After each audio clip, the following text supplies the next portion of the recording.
Bonjour à tous, ici Lilou Dalilou. Voilà, je vous fais cette petite vidéo parce qu'aujourd'hui je trouvais super important de vous dire par rapport au règne animal, en fait aux animaux, aux chats, aux chiens, que ça soit un poulet, un canard ou ce que vous voulez, les animaux domestiques, notamment les chevaux aussi.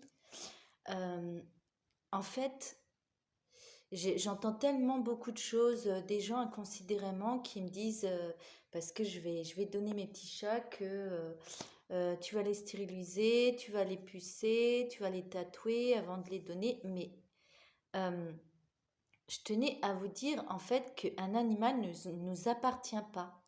En fait, les chats, même s'ils sont à vos côtés, même s'ils sont avec moi, en fait, ils ne m'appartiennent pas. Leur vie leur appartient. Et quand vous prenez la responsabilité de leur ôter, oui, parce que quand vous faites une stérilisation, la chatte ou le chat, la castration, je parle des chats parce que moi j'ai des chats, mais que ça soit un chien ou quoi, en fait, il ne peut plus procréer, il ne peut plus donner la vie. Donc en fait, vous lui enlevez le droit de donner la vie. Et je tenais à faire cette vidéo parce que c'est vraiment important, parce qu'aujourd'hui, inconsidérément, j'entends les gens ah oui, c'est bien de les faire stériliser, tout ça, tatouer, tout ce que vous voulez, mais imaginez, on vous prend sans vous demander, et puis on vous dit du jour au lendemain, ouais, je vais te stériliser, tu ne pourras plus avoir d'enfant. Sans demander, sans quoi que ce soit, sans prévenir l'animal. Mais vous imaginez à quel point, en fait, c'est pour ça que notre monde, y va mal. Parce qu'en fait, on s'approprie des choses qui ne nous appartiennent pas. C'est-à-dire que moi, j'aimerais pas, franchement, qu'on me dise, euh, imaginez une personne qui vous dise, voilà, tu pourras plus avoir d'enfants. Alors, ok, c'est décelé des fois parce qu'on a des maladies ou des choses comme ça, mais sinon, non, on a le droit de donner un enfant. Qui prend ce droit de donner un enfant ou pas? Eh bien, c'est la même chose pour les animaux. Vous n'avez pas le droit de leur ôter comme ça, sans conscience du moins, leur ôter leur envie de procréer. Donc moi, j'ai prévenu Timoun. Je lui ai dit, tu auras le droit de faire une portée. Tu auras le droit de donner la vie, je te donne ce droit-là. Mais après avoir fait une portée, plus, elle ne pourra plus en faire. Et c'est une grande responsabilité parce que émotionnellement, la chatte, bon déjà c'est pas rien, l'opération, on enlève les ovaires, donc c'est pas rien du tout. Il faut faire attention aux médicaments que vous lui donnez. Moi, j'ai pas donné les médicaments antidouleurs et elle a pas mal, mais si elle a vraiment mal, je lui donnerai. Mais parce qu'il y a marqué ne pas donner à un chat allaitante. Et elle a encore. Alors, ils sont à la fin du sevrage, mais de temps en temps, il était un petit peu son lait. Donc, du coup, pour éviter, je n'ai pas donné. Et bon, là, elle n'a pas l'air d'avoir mal. Bon, c'est un choix.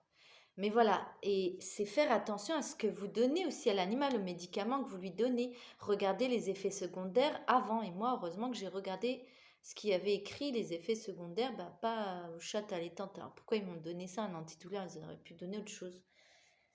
À moins que ça n'existe pas autre chose. Donc du coup, vous lui donnez rien. Et oui, comme moi, je ne prends pas de médicaments, si j'ai vraiment mal, et les Doliprane, je n'en prends pas. Si j'ai vraiment mal, je prends de la menthe poivrée. Et c'est vraiment si j'ai vraiment mal. Des grosses douleurs. Et voilà, après, tout dépend ce qu'il a, l'animal. Je conçois bien. Mais voilà, c'était pour vous dire qu'à chaque fois que vous faites quelque chose à l'animal, prenez conscience de ce que vous lui faites. Prenez conscience que il ne va plus pouvoir procréer. Ce n'est pas rien. Vous ôtez euh, la chose naturelle à l'animal. Même si vous êtes stérilisé, hein, que vous avez des cellules qui sont stérilisées, que vous ne pourrez pas avoir d'enfant, j'entends bien, mais l'animal, lui, il n'a rien demandé, quoi.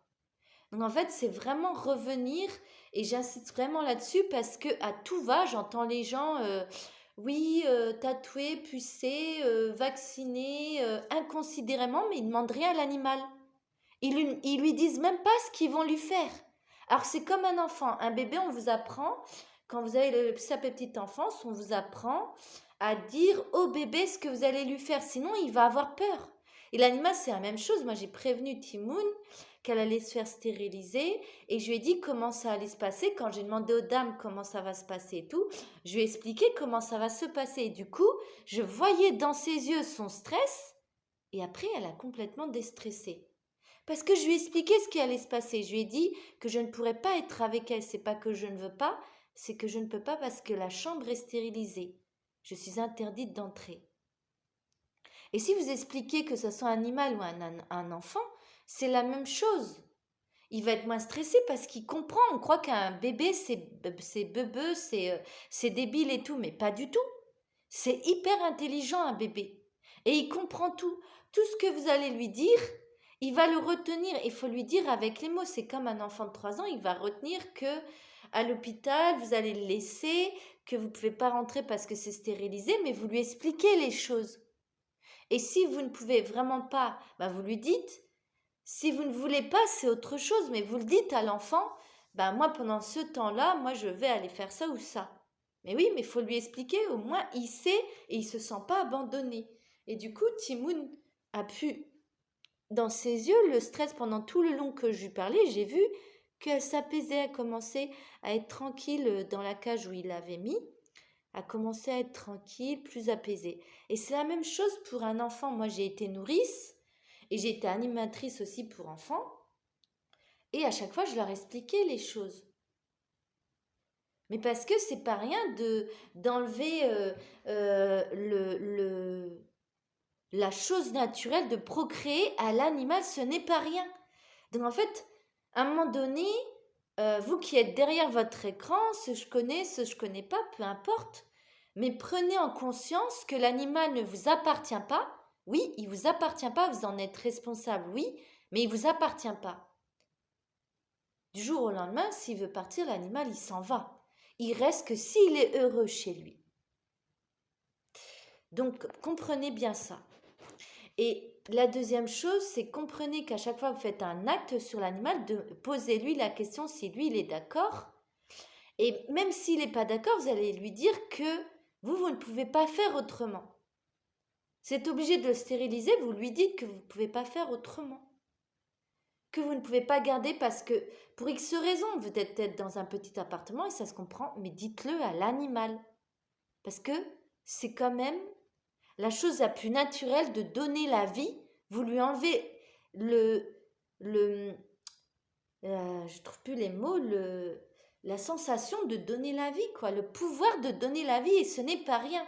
Donc j'aimerais que vous preniez conscience que l'animal ne vous appartient pas. Et la deuxième, parlez-lui de ce que vous allez lui faire, comme un enfant. Vous lui parlez, vous lui dites, et vous lui expliquez les choses. Et si c'est une question de ne pas pouvoir, c'est ok, mais si c'est une question de ne pas vouloir, c'est autre chose aussi, et vous lui expliquez. Peu importe. Mais vraiment, prenez en considération l'animal. Et c'est comme ça qu'il sera heureux et reconnu parce qu'un animal, il est blessé. Après, vous étonnez qu'il a des maladies, qu'il attrape le cancer, mais normalement, les animaux, ils ne tombent pas malades comme ça. C'est parce qu'ils ne se sentent pas écoutés, ils ne se sentent pas compris. Vous lui avez fait peur parce que vous n'avez pas expliqué les choses, mais c'est comme à un enfant. On lui explique les choses. C'est la même chose. Ils sont dotés d'une capacité, d'une intelligence incroyable, que ce soit un chat, que ce soit un chien, que ce soit un cochon d'Inde, que ce soit un bébé, que ce soit une brebis. Ils comprennent les choses. Dans leur façon, bien sûr, ils ne vont pas vous dire j'ai compris, mais ils vont vous le dire d'une façon ou d'une autre qu'ils ont compris. Même le cheval, il comprend ce que vous lui dites. Donc voilà, je tenais vraiment à vous dire, à vous faire passer ce message-là, que l'animal, c'est très important de le considérer autant comme un être humain. Aujourd'hui, on a compris que l'animal, il est sensitif, il est reconnu, il a des émotions. Moi, je peux vous dire, dans les yeux de ma chatte, j'ai vu la peur dans ses yeux, le stress. Donc, les émotions existent aussi chez l'animal. Il faut prendre en considération ce qu'on lui dit, comment on lui parle. C'est pareil, quand vous trouvez les mots, vous n'envoyez pas... ça, c'est de la maltraitance animale aussi. Si vous parlez mal à un animal, il va le sentir. Vous lui expliquez que là, non, je vais me fâcher si tu fais ça. Vous lui expliquez les choses. Et si vous énerve vraiment, vous allez vous calmer et après vous revenez. Ou vous le mettez dans une pièce à côté. Mais voilà, c'est important pour moi de vous faire cette vidéo parce qu'aujourd'hui, j'entends j'entends des gens super gentils. Hein, c'est pas à voir avec la gentillesse et tout. C'est un manque de conscience que l'animal, c'est une vie. Que l'animal, c'est aussi comme un être humain, même s'il ne parle pas, même s'il fait des miaou, même s'il fait des waf waf parce que c'est un chien, un cheval et ben tout ça, c'est des paroles qu'il émet. Et que derrière chaque vie, bah, il y a une part d'humanité. Et c'est à vous d'aller communiquer avec. Et si vous ne savez pas communiquer, vous apprenez, ou moi je fais de la communication animale, bon, peut-être c'est un peu plus facile pour moi, mais avant, je n'avais pas cette communication animale. Et j'ai toujours fait attention à ce que je faisais à mes animaux. Mais aujourd'hui, si on ne fait pas attention à ce qu'on fait aussi à ses enfants quand on les vaccine, aux effets secondaires que ça peut avoir, aux trucs, on ne se renseigne pas sur les vaccins, on fait tout et n'importe quoi. Et pareil chez l'animal. Et après, vous étonnez que le monde, il est malade, que les enfants, ils tombent malades, que tout le monde tombe malade émotionnellement, ou alors vraiment des maladies physiques, oui. Mais tout ça, c'est lié aussi à notre communication avec les autres et avec au monde animal.